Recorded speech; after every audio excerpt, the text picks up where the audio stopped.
आज हम C++ से रिलेटेड एक क्वेश्चन करेंगे जो हर साल पूछा जाता है। बेसिकली एक क्लास को क्रिएट करना, प्रॉब्लम स्टेटमेंट दिया जाएगा आपको कि क्लास कौन सी क्रिएट करनी है, उसके अंदर क्या क्या होना चाहिए।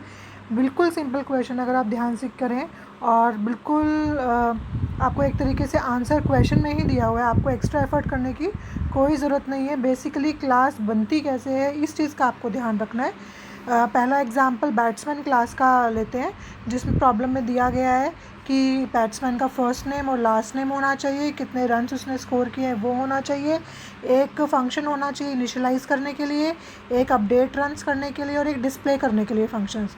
3 फंक्शंस और 3 डेटा मेंबर्स इस क्लास के लिए बताए गए हैं, प्रॉब्लम स्टेटमेंट में ही बताया गया है। तो अब हम इसे कैसे करेंगे? सबसे पहले क्लास और क्लास का नाम लिखा गया है। जब हम क्लास का नाम लिखेंगे तो जो भी स्पेसिफाई किया गया है वही क्लास का नाम, देखिए बैट्समैन दिया गया है, कर्ली ब्रैकेट। सबसे पहले सिंटेक्स पे आप ज़रूर ध्यान दीजिए, सिंटेक्स बिल्कुल करेक्ट होना चाहिए। देखिए opening curly bracket, closing curly bracket और सेमीकोलन, इस चीज़ का आपको ध्यान रखना है क्योंकि सिंटेक्स के भी मार्क्स रहेंगे। उसमें बोला गया है फर्स्ट नेम और लास्ट नेम, देखिए एक फर्स्ट नेम और एक लास्ट नेम, 2 वेरिएबल्स हमने बनाए हैं।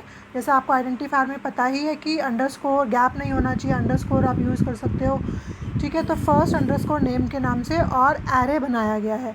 तो एरे इसलिए बनाया गया है ताकि आपको मल्टीपल अल्फ़ाबेट्स एक साथ आप स्टोर कर सकते हो, जैसे किसी भी नाम में मल्टीपल अल्फ़ाबेट्स होते हैं। तो फर्स्ट नेम, लास्ट नेम और तीसरा है रन्स हमेशा इंटीजर फॉर्म में ही होंगे। और ध्यान दीजिए कि तीनों के तीनों एट्रीब्यूट्स, इनके मोड के बारे में कुछ नहीं बताया गया है कि वो पब्लिक, प्राइवेट, प्रोटेक्टेड क्या होंगे। तो अंडरस्टूड है कि हम लोग हमेशा बोलते हैं कि डेटा मेंबर्स हमारे प्राइवेट ही होने चाहिए और फंक्शंस हमारे पब्लिक हम बनाना चाहेंगे। तो ये हमारे तीनों डेटा मेंबर्स हो गए हैं। अब हम नेक्स्ट देखेंगे, नेक्स्ट हम लोग देखते हैं कि फंक्शंस के बारे में। फंक्शंस के बारे में उसने कुछ क्लियर नहीं बताया कि आपको कंस्ट्रक्टर बनाना है कि नहीं बनाना, लेकिन उसने वर्डिंग क्या यूज़ किया है कि इनिशियलाइज़ करना है, डेटा मेंबर्स को इनिशियलाइज़ करने के लिए। तो इनिशियलाइज़ करने के लिए जनरली हम कंस्ट्रक्टर ही बनाते हैं। तो अगर आप ध्यान दें तो यहाँ पर हमने कंस्ट्रक्टर बनाया है, ये है कंस्ट्रक्टर का जैसे हमें पता है कंस्ट्रक्टर का नाम, कंस्ट्रक्टर फंक्शन का नाम सेम एज क्लास नेम होता है। तो बैट्समैन आएगा, पैरामीटर हम कुछ पास नहीं करा रहे, और यहाँ पे रन्स को इनिशियलाइज़ कर दिया 0। चाहे तो हम यहाँ पे फर्स्ट नेम और लास्ट नेम को भी इनिशियलाइज़ कर सकते हैं, जो मैंने यहाँ पे नहीं किया है पर हम कर सकते हैं।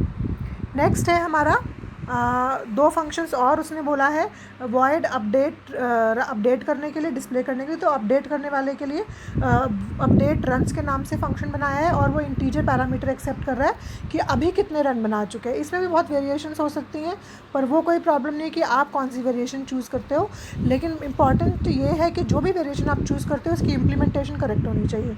नेक्स्ट है डिस्प्ले, क्योंकि इनलाइन फंक्शन में नहीं बनाना चाहती इनको, इसलिए मैंने इन फंक्शंस की डेफिनेशन क्लास के बाहर की है। ये देखिए स्कोप रेजोल्यूशन ऑपरेटर यहाँ पे यूज़ किया गया है, scope resolution operator batsman class का, वॉइड और अपडेट रन्स और इंटीजर एक्स। तो जो हमारा रन्स का प्राइवेट डेटा मेंबर है उसको वैल्यू सेट कर दी गई है, जो भी एक्स में वैल्यू आई वो रन्स में हमने सेट कर दी है।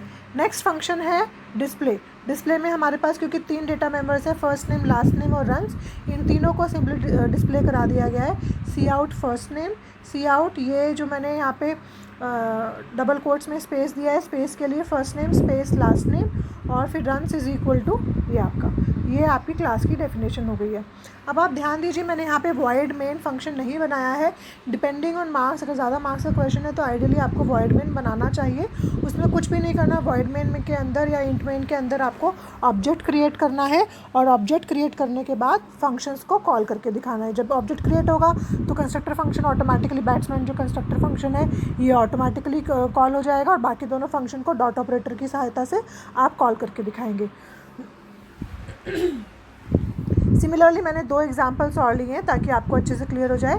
Create point class having X and Y axis with getter and setter functions. ठीक है, दो फंक्शंस, उसने सिर्फ कुछ नहीं बताया है। इसने बोला एक्स और वाई एक्सिस, तो हमें पता है कि कोऑर्डिनेट सिस्टम में एक्स और वाई एक्सिस है, तो हमारे पास दो पॉइंट्स प्लॉट करने के लिए होना चाहिए, एक्स पॉइंट और वाई पॉइंट, यानी कि डेटा मेंबर्स हमारे क्या हो जाएंगे, इंटीजर एक्स और वाई। यहाँ पर आप फ्लोट भी ले सकते हो क्योंकि आपके जो प्लॉटिंग पॉइंट्स हैं वो डेसिमल में हो सकते हैं, तो यहाँ पर इंटीजर की जगह पर फ्लोट भी हो सकता है, इंटीजर की जगह फ्लोट भी आप कंसिडर कर सकते हो। ठीक है, और इसमें क्या बोला गया है, इसमें बोला गया है दो फंक्शंस होंगे, गेटर और सेटर। तो आप गेस मार सकते हो, गेटर मतलब इनकी वैल्यूज़ को गेट करना, सेटर मतलब वैल्यूज़ को सेट करना।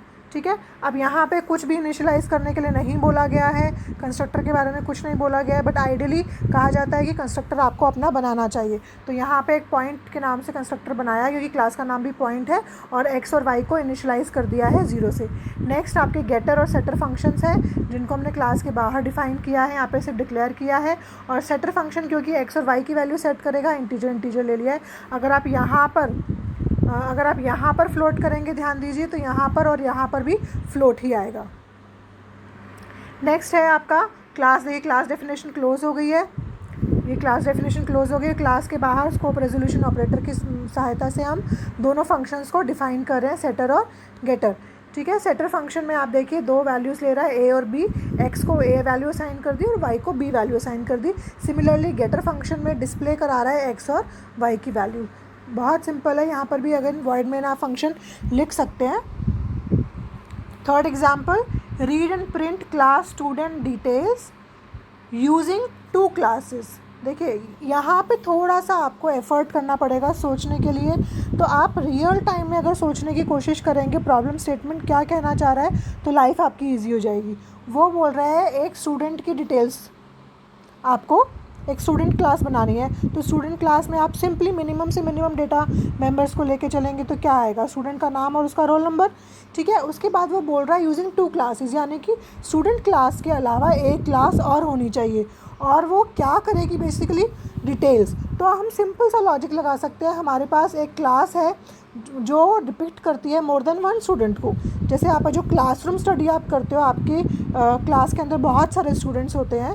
पहले एक आप C++ की क्लास बनाएंगे जिसमें एक ही स्टूडेंट को डिपिक्ट कर रहा है, फिर आप एक और C++ की क्लास बनाएंगे जिसमें मल्टीपल स्टूडेंट्स को डिपिक्ट करेगा, और 2 क्लासेस को ऑटोमेटिकली आपके सामने आ जाएंगी।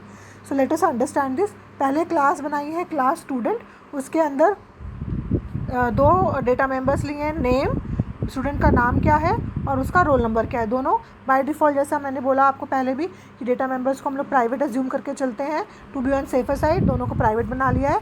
और पब्लिक क्या है, फंक्शंस। यहाँ पे मैंने कंस्ट्रक्टर नहीं बनाया है, लेकिन ऐसा कोई हार्ड एंड फास्ट रूल नहीं है कि आपको बनाना है या नहीं बनाना। अगर प्रॉब्लम स्टेटमेंट में इनिशियलाइज बोला गया है तो आपको मैंडेटरी है बनाना, लेकिन अदरवाइज़ आप नहीं भी बनाएंगे तो गलत नहीं है, बट आइडियली आपको बनाना चाहिए।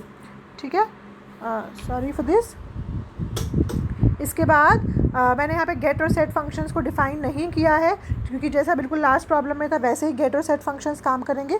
यहाँ पे मैंने आपको नेक्स्ट क्लास शो करने की कोशिश की है, STU डिटेल्स, एक और क्लास, क्योंकि यहाँ पे बोला गया प्रॉब्लम स्टेटमेंट में 2 क्लासेस, तो यहाँ पर मैंने एक और क्लास बनाई है STU डिटेल्स। बेसिकली इसका बनाने का पर्पज़ क्या है, जो आपकी क्लासरूम है उसको डिपिक्ट करने की कोशिश की गई है। उसमें यहाँ पे मैंने दिखाया है कि 10 स्टूडेंट्स हैं। देखिए स्टूडेंट क्लास, जो स्टूडेंट क्लास है उसके ऑब्जेक्ट बनाए हैं 10, एरे है ना, तो एरे ऑफ ऑब्जेक्ट बनाया है, तो 10 स्टूडेंट्स मैंने बना दिया है।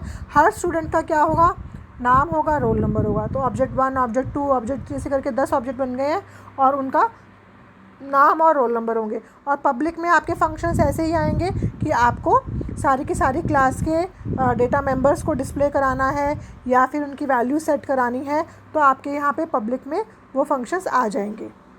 बिल्कुल सिंपल है, आप हमेशा प्रॉब्लम स्टेटमेंट को समझिए, प्रॉब्लम स्टेटमेंट में ही आपको आंसर मिल जाएगा।